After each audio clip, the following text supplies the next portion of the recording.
Кереч боғазындаки Россияның Украин гемилеріне истелясы себебінден Украина президенті Петро Порошенко ғарп мемлекетлері тарафындан муайян әрекетлеріні беклемектедір. Боқта о Bloomberg хабер агентлігіне берген интервьюсында хабер етті.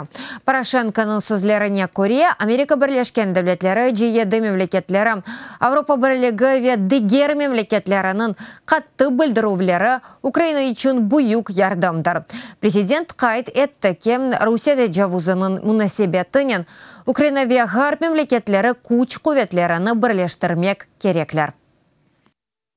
Әрекет етмеге бұ женг башламаға манасында дегіл. Әрекет етмеге бұ Русияге қаршы яңы пакет санкциялар, азақ санкциялары ады иле ола біле. Қара деңізде НАТО болынывының арттырылуы, белки азақ деңізінде де.